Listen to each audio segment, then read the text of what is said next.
vyplň. Aha, on to vypl. No nic. Kam se posílají klipy? Na Discordu máme hashtag klipy, anebo jsem udělal Reddit. Nebo udělali jsme Twitch.sk Reddit, akorát se to nějak nechce odpíchnout, no. Je to trošičku dead. Počkej, tady 3 před 3 dníma. Zdravím, stále vidím 4,99 € za sub, ani pro mě zlevnění nějaké rady na fix, mám Twitch češtině, lokalizaci netuším, kde najdu nebo změním. No? Počkej, jak jako live? Co to znamená live? Se na to mám dívat live na tu diskuzi, jo?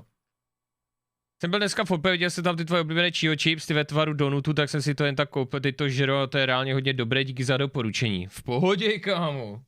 Není vůbec zač. Není se divíme, bude jako pomalu končit. Já to dneska přetahovat moc nechci, protože moje schopnosti vyjadřování jsou na bodu mrazu. Jsem rád, že to kluci za mě potahali. Já ještě budu muset... Ještě se zeptám Péti, proč ho serem, no. Ty si už giftnu přes 6k subs. Jo, tak jako jsem tady dlouho a dával jsem suby fakt jako za každou kokotinu, takže se to nasčítá. Zase kocovinka, no asi ještě pořád. Ještě bych se měl vypínkat pořádně. Tak jsem přišla osobně než přes Jorana. Jo, a to si ty, co odezírá zertů, já nevím, jestli umím tak dobře artikulovat. Protože jste mu to furt srali, lol. My jsme mu to furt srali, jak jako? A tak o tom to je? O tom to je. O tom to přece bylo, abychom si to srali. Nebo on byl nasranej na ty krysy. Jako, tak jsem to chtěl nastavit. Že prostě, když někdo něco promluví, tak bude slyšet.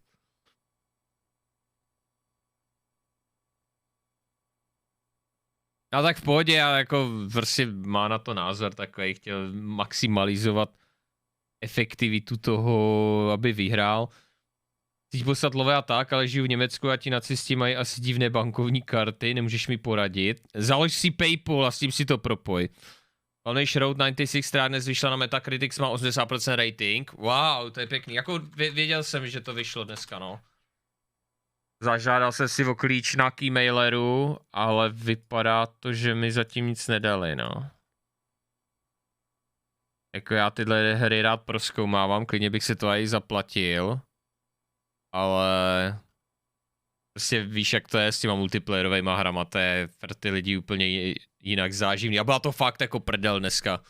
Byla neskutečná prdel. Já jsem chcel normálně. Ano, to jsem já, dřív jsem chodila, ale pak jsem měla tu nehodu a nadám jsem zase začala sledovat lidi. OK, dobře, tak jo.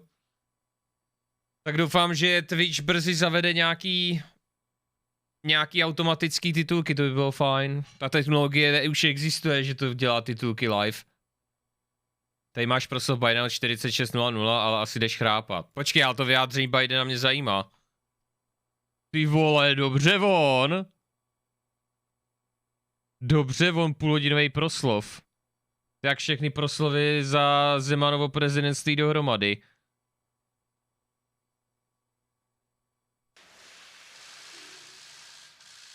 Good afternoon. I want to speak today to the unfolding situation in Afghanistan, the developments that have taken place in the last week, and the steps we're taking to address the rapidly evolving events. My national security team and I have been closely monitoring the situation on the ground in Afghanistan and moving quickly to execute the plans we had put in place to respond to every constituency, and contingency, including the rapid collapse we're seeing now. I'll speak more in a moment about the specific steps we're taking, but I want to remind everyone how we got here and what America's interests are in Afghanistan. We went to Afghanistan almost 20 years ago with clear goals. Get those who attacked us on September 11th, 2001, and make sure al-Qaeda could not use Afghanistan as a base from which to attack us again. We did that. we severely degraded al-Qaeda in Afghanistan. We never gave up the hunt for Osama bin Laden, and we got him. That was a decade ago. Our mission in Afghanistan was never supposed to have been nation building. It was never supposed to be creating a unified, centralized democracy. Our only vital national interest in Afghanistan remains today what it has always been: preventing a terrorist attack on America's homeland. I've argued for many years that our mission should be narrowly focused on counterterrorism, not counterinsurgency or nation building. That's why I opposed the surge when it was proposed in 2009 when I was vice president. And that's why, as president, I'm adamant that we focus on the threats we face today in 2021, not yesterday's threats. Today, the terrorist threat has metastasized well beyond Afghanistan. Al-Shabaab in Somalia, al-Qaeda in the Arabian Peninsula, al-Nusra in Syria, ISIS attempting to create a caliphate in Syria and Iraq, and establishing affiliates in multiple countries in Africa and Asia. These threats warrant our attention and our resources. We conduct effective counterterrorism missions against terrorist groups in multiple countries where we don't have permanent military presence. If necessary, we'll do the same in Afghanistan. We've developed counterterrorism over-the-horizon capability that will allow us to keep our eyes firmly fixed on the direct threats to the United States and the region, and act quickly and decisively if needed. When I came into office, I inherited a deal that President Trump negotiated with the Taliban. Under his agreement, U.S. forces would be out of Afghanistan by May 1, 2021, just a little over 3 months after I took office. U.S. forces had already drawn down during the Trump administration from roughly 15,500 American forces to 2,500 troops in country. And the Taliban was at its strongest militarily since 2001. The choice I had to make as your president was either to follow through on that agreement or be prepared to go back to fighting the Taliban in the middle of the spring fighting season. There would have been no ceasefire after May 1. There was no agreement protecting our forces after May 1. There was no status quo of stability without American casualties after May 1. There was only the cold reality of either following through on the agreement to withdraw our forces or escalating the conflict and sending thousands more American troops back into combat in Afghanistan, lurching into the third decade of conflict. I stand squarely behind my decision. After 20 years, I've learned the hard way that there was never a good time to withdraw U.S. forces. That's why we're still there. We were clear-eyed about the risks. We planned for every contingency, but I always promised the American people that I would be straight with you. The truth is, this did unfold more quickly than we had anticipated. So what's happened? Afghanistan political leaders gave up and fled the country. The Afghan military collapsed, sometime without trying to fight. If anything, the developments of the past week reinforced that ending U.S. military involvement in Afghanistan now was the right decision.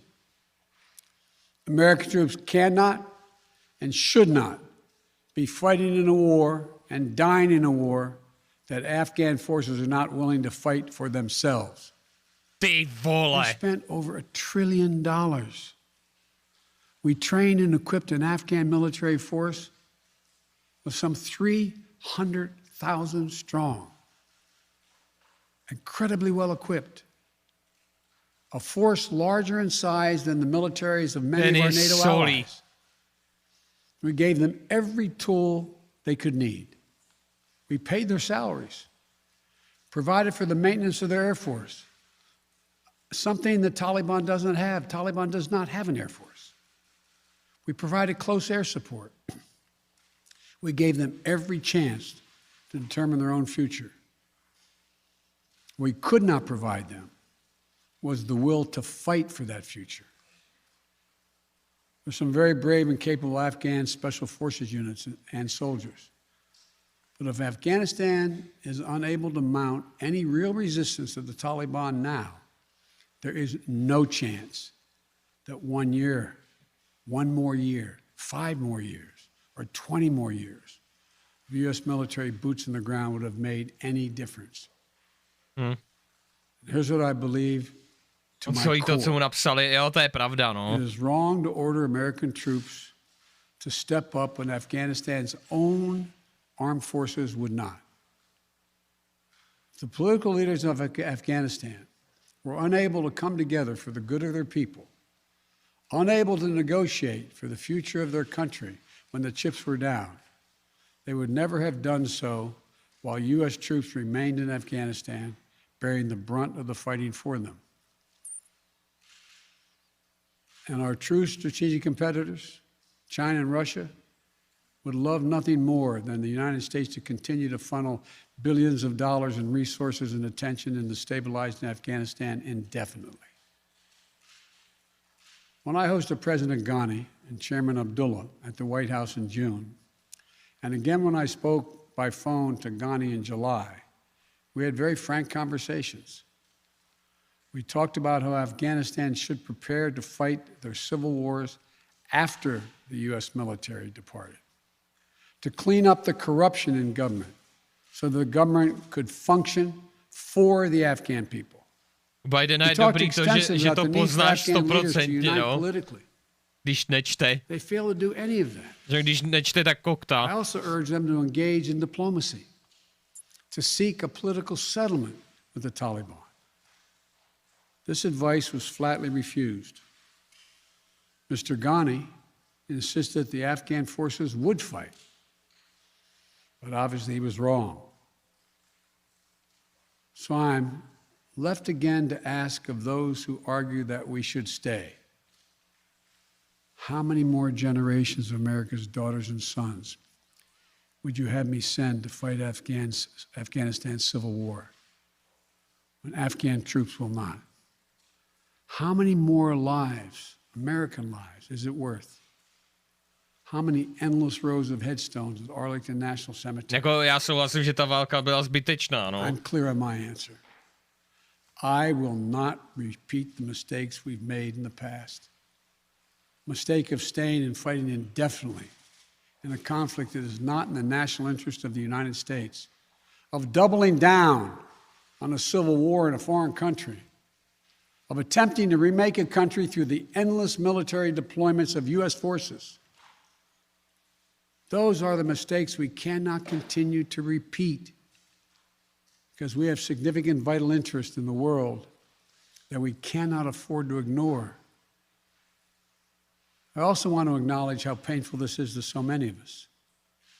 The scenes we're seeing in Afghanistan, they're gut-wrenching, particularly for our veterans, our diplomats, humanitarian workers, for anyone who has spent time on the ground working to support the Afghan people, for those who have lost loved ones in Afghanistan, and for Americans who have fought and served in the country, serve our country in Afghanistan. This is deeply, deeply personal.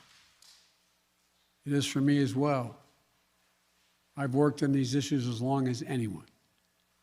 I've been throughout Afghanistan during this war, while the war was going on, from Kabul to Kandahar to the Kunar Valley. I've traveled there on 4 different occasions. I met with the people. I've spoken to the leaders. I spent time with our troops. And I came to understand firsthand what was and was not possible in Afghanistan. So now we're focused on what is possible. We will continue to support the Afghan people. We will lead with our diplomacy, our international influence, and our humanitarian aid. We'll continue to push for regional diplomacy and engagement to prevent violence and instability. We'll continue to speak out for the basic rights of the Afghan people, of women and girls, just as we speak out all over the world.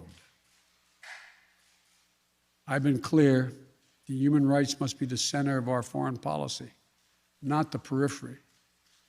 But the way to do it is not through endless military deployments.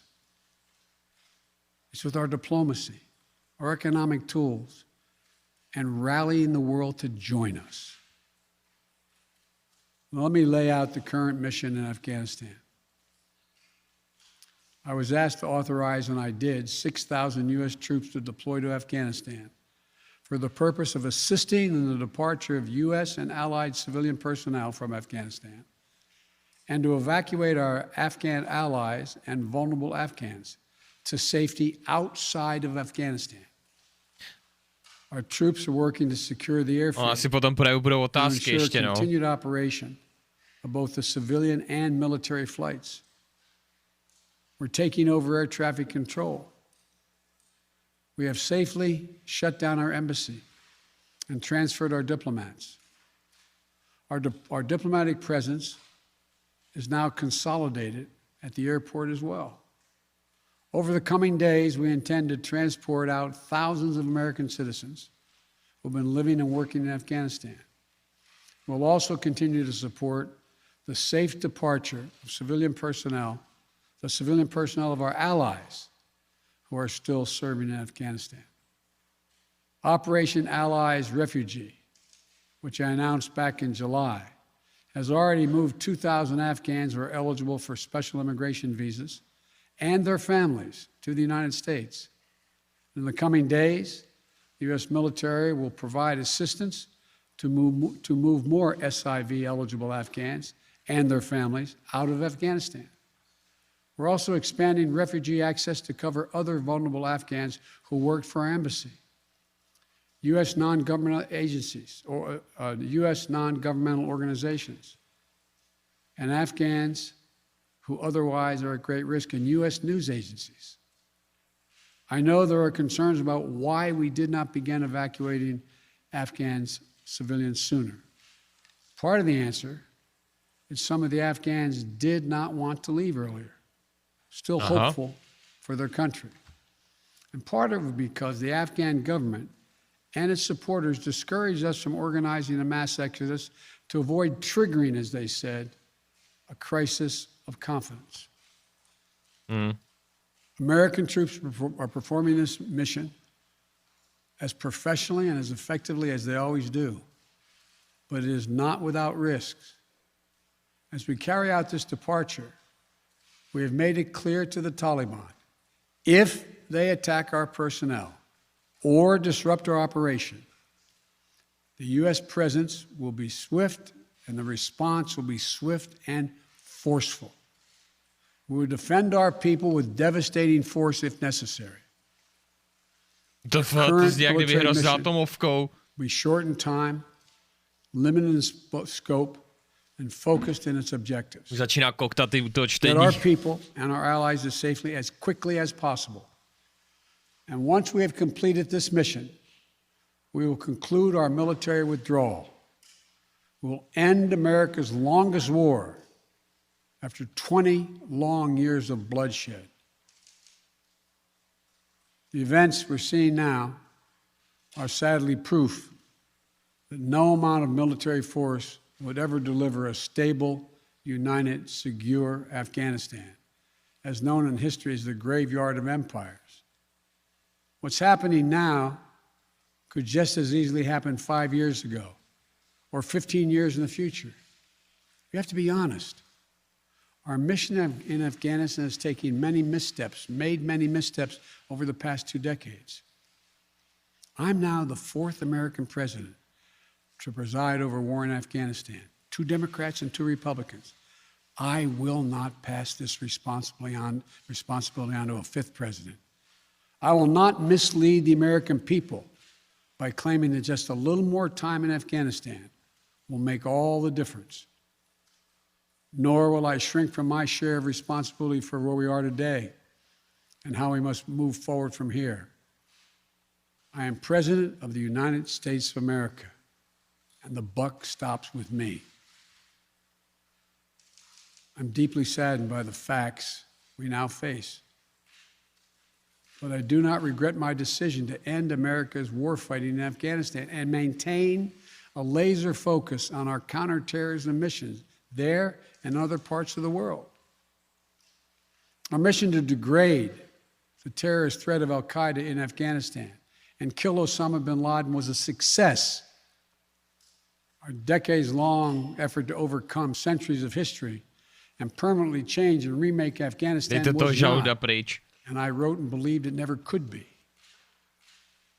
I cannot and will not ask our troops to fight on endlessly in another country's civil war, taking casualties, suffering life-shattering injuries, leaving families broken by grief and loss.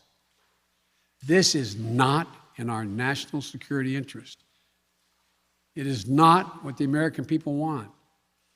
It is not what our troops who have sacrificed so much over the past decades deserve. I made a commitment to the American people when I ran for president that I would bring America's military involvement in Afghanistan to an end. While it's been hard and messy, and yes, far from perfect, I've honored that commitment.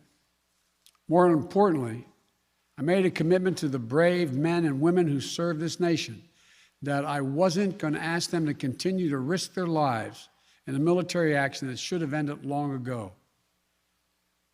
Our leaders did that in Vietnam when I got here as a young man. I will not do it in Afghanistan.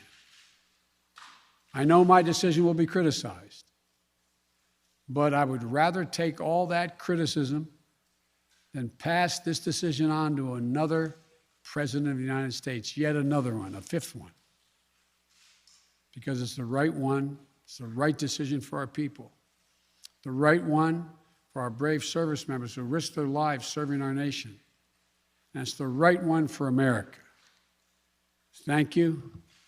May God protect our troops, our diplomats, and all brave Americans serving in harm's way.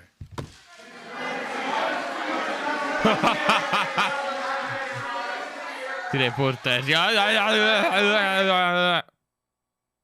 Aha. OK, no, tak prej žádný otázky, no. Jako pro Bidena je strategicky neodpovídat na otázky, protože on má fakt jako problém s řečí, když to nečte. To je podobně jak já. Si to vyjadřování je pro něj trochu problém. Basically řekl, že to rozhodnutí neřekne, že sice udělali chybu v tom, že předpokládali, že to bude trvat díl. Tomu Talibánu to dobít nebo tak něco. Ale že prostě je to zbytečný a že by dalších několik let by ničemu nepomohlo a ten výsledek byl vždycky stejný, no. Basically to hodil na tu afgánskou vládu, že nechtěli bojovat, že jich bylo 300 000 proti 30 000, měli všechnu tu techniku od Američanů a já nevím, jako zase, jako podle mě to bylo dobrý rozhodnutí, ale ta execution byla úplně na piču, protože vůbec to nebylo skorigovaný s tou afgánskou armádou, prostě ze dne na den je tam nechali se v tom plácat sami, ani vlastně o tom nevěděli. Nevím, no. Měli je na to připravit, si myslím. Když tak nemáš někoho, kdo by tady mluvil znakovou řečí. Protože... Nevím, no. Okamžitě odendejte toho žaluda. Co to je? Proč máme Monka S žaluda? Ty to vůbec nevypadá jak Monka S, to nevypadá jak vystrašený člověk.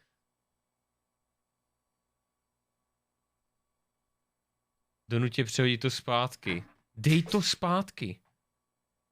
Epousku, dej to... Já jsem to napsal, protože jsem to chtěl vidět, jak to vypadá. A i tak mi přijde, že Taliban byl velmi rychlo pri moci. No oni to stompnuli, že jo, protože svým způsobem vyhrávali ještě předtím, než Američani odešli a pak jak odešli úplně a odešlo celý NATO. To nebyly jen Američani, to byla prostě celá Severoatlantická aliance. A všichni to stáhli v moment, co to stáhli Američani. Takže Afghánistán tam najednou měl obrovskou díru po tom všem, kterou prostě nestihli vyplnit a v moment, co ztratili jedno město, tak... Tak hele, kindře. Jo, to určitě, no. Tak hele, kindře. Pojď na Discord, mluvíme si o tom, dám tam zvláštní události a prodiskutujeme to. Exkluzivní měl týpky na stream, kteří vypadali, že tomu docela rozumím, měli docela zajímavý text, tak jestli tě to zajímá, tak se můžeš podívat na záznam.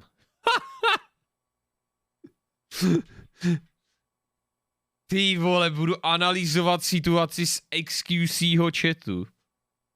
Nevím, no, to asi bude lepší, když si zajdu na nějaký subreddit historický do komentářů. Ale jako jo, lidi, co jsou z Ameriky, tak na to mají mnohem lepší názor a pohled a vyznají se v tom líp než lidi třeba z novinek, tyjo, tam je to fakt jako velký špatný, no. Využití atomovky v Afghánistánu by měl velký efekt, zebřel by stádo kos. WTF? Tak když ti odletí prezident ze země, tak jak můžou zůstat vojáci silní? No tak to už bylo to, GG, hele. Když odletěl prezident ze země, to už prakticky zbýval jen Kábul a oni tam kempili před ním a čekali, až jim předají moc. V ten moment prezident to leftnul tu game. Jako tam už nebylo komu rozkázat.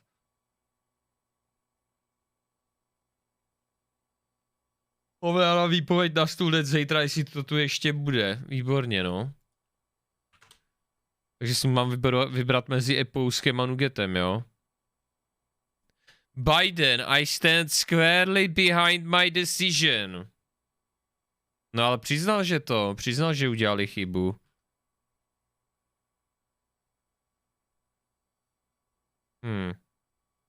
Motivated by a medieval ideology. Mě jenom zajímá, co ten Taliban prostě, co bude mít za režim, jestli to bude fakt jak před 20 lety, že ženský vole burky a za krádež se budou sekat ruce, anebo to bude nějaký Taliblight, že to bude trošičku umírněnější, no.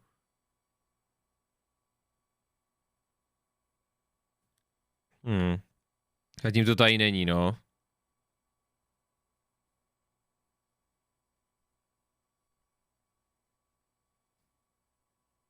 Názor, naši muslimští spojenci musí step upnout, aby chránili ženy v Afghánistánu. Ty vole. When the Taliban last Vidíte to? Tady ten opinion. Kdyby viděl nějaký SPďák, tak by byl úplně zmatený, vole, by byl denk jak svině, jak jako muslimští spojenci.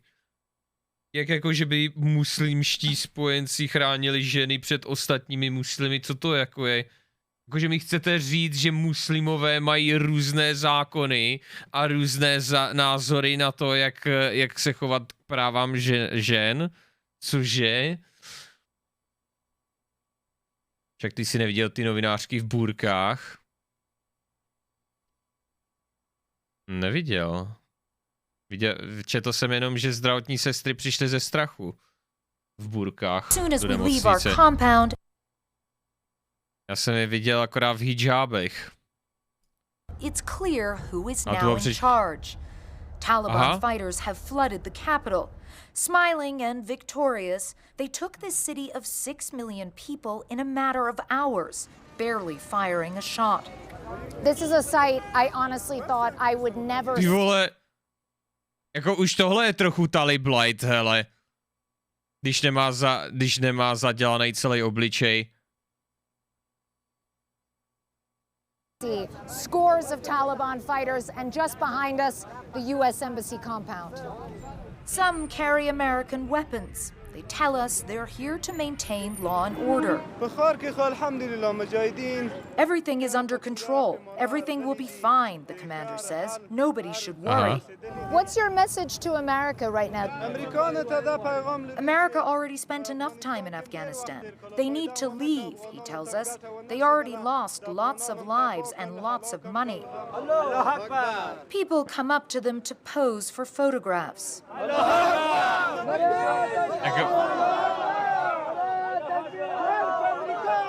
They're just chanting death to America, but they seem friendly at the same time. It's utterly bizarre. Almost everywhere we go, it seems the What the fuck? Death to America? Zajímavý, no. A tak jako celý s nima bojovali 20 let, že jo? Jako nebudou najednou říkat, haha, Američani kamarádi, vole. Taliban want to talk. A lot of people are very frightened that you might engage in revenge attacks against security forces. Since yesterday, we've proved that nothing will happen, and we give assurance to everyone that they will be safe, Mauli Murtaza tells us, and we follow our leaders. Once we make a promise, we stick to it. Maintaining law and order is top of that list of promises. At the presidential palace, the Taliban are now guarding the gate. They say they're here to fill the vacuum left when the government fled. Vidíte, on má roušku, ty vole. The fuck? Mu Allah ukázal, že COVID je real? But the welcoming spirit only extends so far, and my presence soon creates tension. It's because of you.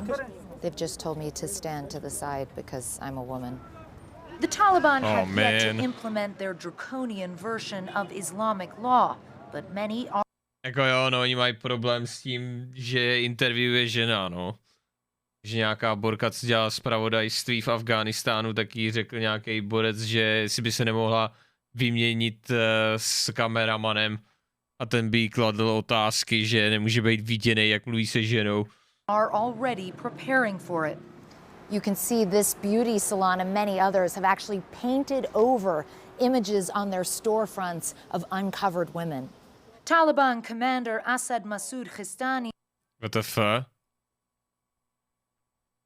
Takže tam byly ženy, které nebyly zahálený a oni jim ty výlohy zamalovali. Aha. Asad Masoud Khistani says Islamic rule will be implemented gradually. How will you protect women? Because many women are afraid they will not be allowed to go to school, they will not be allowed to work. The female, the women can continue their lives and we will not say anything for them. They can go to the school, they can continue their education, but with Islamic hijab. So like I'm wearing? Not like you, but covering their faces as well. Cover the hijab. face? Yeah. So you mean niqab? Niqab. Why do they have to cover their face? Because it is in our Islam. Is it in Islam though that you have to wear niqab? Of course, it is in Islam. Most ordinary Afghans... Aha, takže borec říkal, že ženy budou moct chodit do školy a do práce, ale budou muset nosit hijab. A ne jako ona, ale že prostě bude mít zahalený obličej. No tak jako upřímně to je lepší, než kdyby museli mít jenom, vole, nebo ne hijab je jenom na hlavě, niqab je jako přes ksicht. Niqab vlastně ani není burka, takže to není až takovej záhul. Protože to je podle mě lepší. Jo, niqab je to, co mají na hlavě. Burka je asi to, jo, jasně, no. Jo, chápu. Tak nevím, teda, když jsem googlil burku, tak to ukázalo tady tohleto. Burka je to s tou mřížkou. Mhm. Tak to je lepší, než kdyby mohli mít jenom hijab. Nebo i kdyby mohli chodit nahý, ale nemohli chodit do školy nebo do práce. Ale je pravda, že to bude, že předtím říkal, že to bude graduálně, že prostě nejdřív jim je nechají dělat, na co jsou zvyklí, ale postupně to budou prostě implementovat. we meet are in a state of shock, struggling to process the last 24 hours. Faizullah tells us his father was in the Afghan army and was killed this summer. Now he doesn't know what to do. Yesterday I have lost everything. Like I don't feel secure in here. Jako je docela těžký brát jeho situaci vážně, když má v ruce zaražený prostě iPhone sluchátka.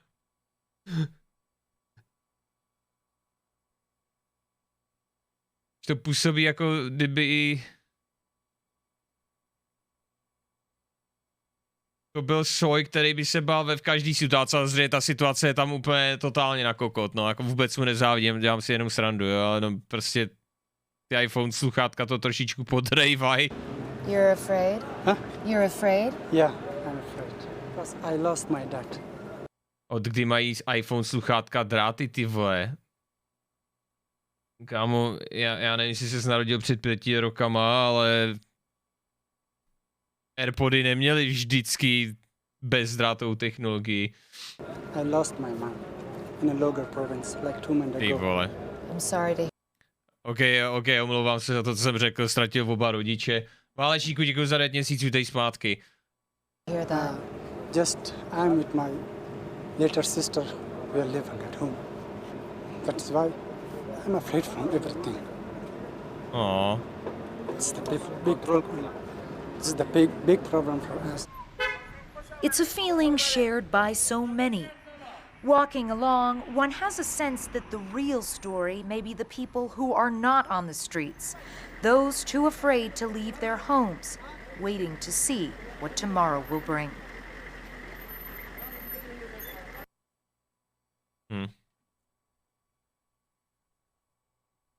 Nemá to spíš kvůli rozhovoru? Teď mluvil anglicky, to nepotřeboval, ne?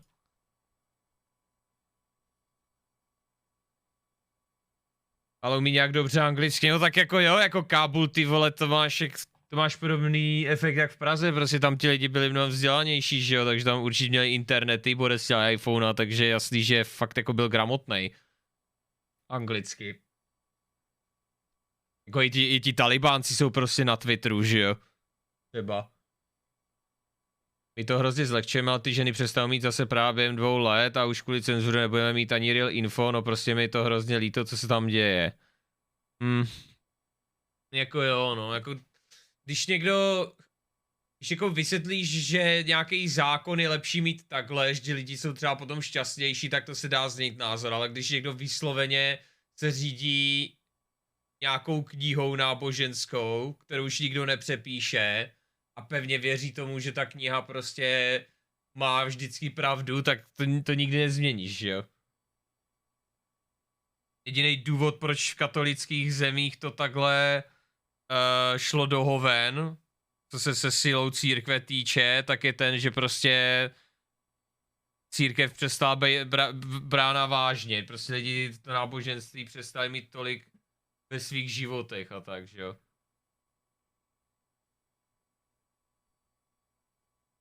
A čím míň bylo věřících, tím míň bylo lidí, kteří by byli ochotní jako se řídit tou Biblí a podřizovat tomu ty zákony. Žít v Kábulu jak půlka našeho obyvatelstva doslova. V Kábulu je 5 milionů lidí, jo, ty vole. Zajímalo by mě, jak by vypadal svět komplet bez náboženství. Oni by se lidi chytli zase něčeho, by se chytli QAnonu nebo tak nějak. Tak to zůstává Pájo a Če, no většinou muži, že omezovat práva vzdělání ženám dle vhodnosti není dobře, jakožto vzdělaná žena to nerada vidím, takže ano, třeba to nebude tak krvavé, ale tak pozitivně s humorem bych to nebrala. No já jim to samozřejmě nezávidím, je to samozřejmě opravdu smutná situace, jenom říkám, že to je lepší situace, než momentálně teda, než byla před 20 rokama, kde ženy musely nosit ty nikáby a zároveň po 10. roce neměli právo na školu ani práci. Jo, samozřejmě otázka, jak se to změní postupem času, až to budou mít plně pod kontrolou, ale Jako je to alespoň nějaký signál pozitivní. Bude to tak, že křesťanský svět má 600 let náskok, podívej se, co za zvěrstva ve jménu Krista se tady dělo v 15. století. Já vím, křížový výpravy, no. Křížový výpravy a doslova taky popravovali za to, že jsi byl homosexuál nebo tak nějak, takže jako jo, no. Proto nemá cenu tady takhle destabilizovat ty regiony, protože válka tě vrací kulturně akorát zpátky. Před 50 rokama nemuseli nosit nic, tak to je, co je teď lepší. No jako samozřejmě, že to není lepší, já jako neříkám, že to je dobře, že Talibáni dobili Kábul. Jenom prostě se snažím předpokládat, jak ta vláda pod jejich rukou bude vypadat. Že evidentně to jinak nejde, no.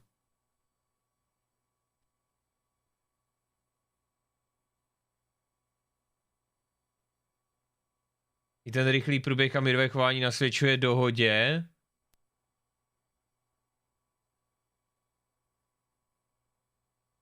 A teď Šándor.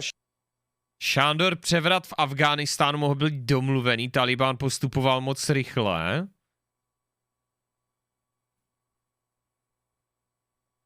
Jsi to domluvili předem s afgánskou vládou. To je zajímavý. Jsi to jako domluvili s tím prezidentem, jo? A nebylo by lepší, kdyby prostě to udělali veřejně. On by asi nechtěl vidět ten prezident jako kus čuráka, no.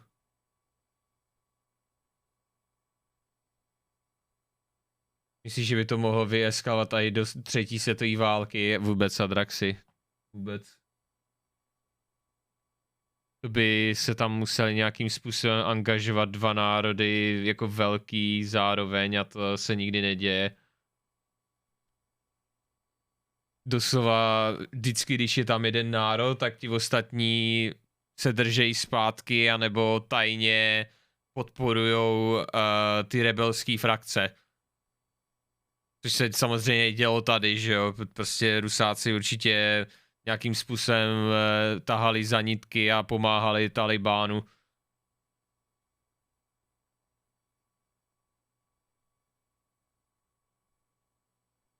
Hlavně si vím, že budu mít rok na to si stabilizovat zem a po stabilizaci se zaměří zase na ostatní země a teroristické útoky, bohužel. No, záleží na tom, jak moc to velcí budou radikálové, no.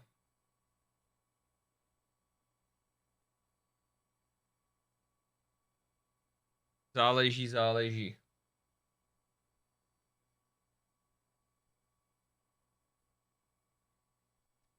Rusko a Čína se neangažují. No angažují, ale tajně. Teď zrovna čtu na seznamu, že Rusko a Čína spolupracují s Talibánem. No tak jako to spolupracují neznamená, že jim nosejí vole náboje a tak. To znamená, že prostě se s nima domlouvají.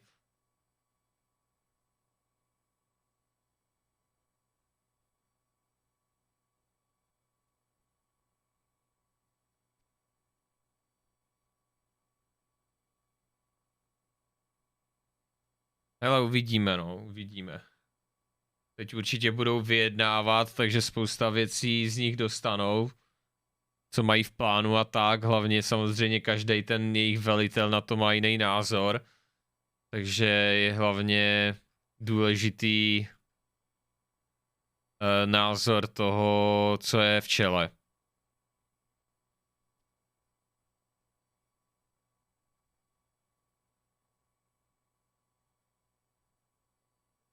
Tak ono to asi není moc tajné, když se to ví, ne? Tak ono se to předpokládá. Ono se to každou minutu mění a ne, že ne. No tak ono záleží na tom, koho se zeptají a co zrovna se jim hodí říct, že jo. Nebudou říkat, že prostě každej, který ho vidějí s vepřovým v ruce, tak ho instantně popraví. Když chcou, aby ti lidi prostě se uklidnili a šli zpátky pracovat. aby z té země nezdrhli. Ona ta myšlenka o třetí světě není zas tak šílená, jak se na první pohled zdá, ale může totiž hodně pozbudit různé radikály v dalších arabských zemích a kdyby se podobné převraty děly na více místech, pak už by to mohl být celkem problém.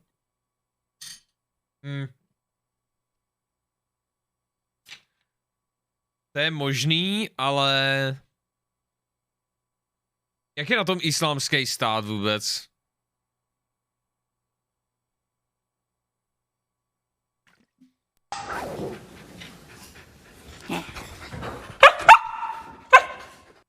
Pardon, jsem klikl na špatnou věc. Proto by se do válek neměla srát politika. Kamo, války jsou politika. The fuck? Za kolik savů si ochotný postoupit cestu do Afghánistánu s řízkem v ruce? Tak jestli bude kuřecí, tak by to asi šlo. Jakoby jdi na drsnej.cz a uvidíš, že počet poprav těmihle teroristy se zmnohonásobil. Aha. A tak to záleží na tom, kde je zase, že jo. Nepotřebují náboje, USA vyzbral 300 000 vládních vojáků, co se vzdali, se podívej, co ti talibánci mají v rukách, samá M4. No jasně, no, jsme to ukazovali. To všechno na ně čekalo v tom Kábulu, tam měli ty vole lootboxy zadarmo. Black Hawky, prostě všechno. Ještě ruský vrtulníky od toho minulého režimu komunistického.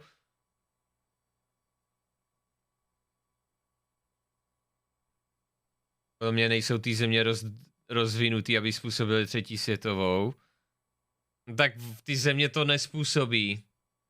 Vždycky se do toho nějakým způsobem musí zatáhnout nějaká aliance. Víš co? OK, lidi, já jdu. Říkal jsem, že vypadnu a místo toho tady zůstávám moc dlouho, takže mějte se krásně. Zjistíme toho víc, protože je to velice zajímavý téma a příště, nebo zítra, dneska, večer, mezi 6 a 7 se opět na vás budu těšit. Možná bychom zase mohli zkusit ten Herdyn, ale mám bytostný odpor vůči myšlence, že bych si to měl zase dělat.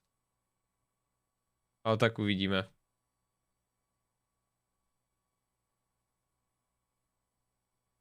Jo? Tak jo. Ahoj. Dobrou.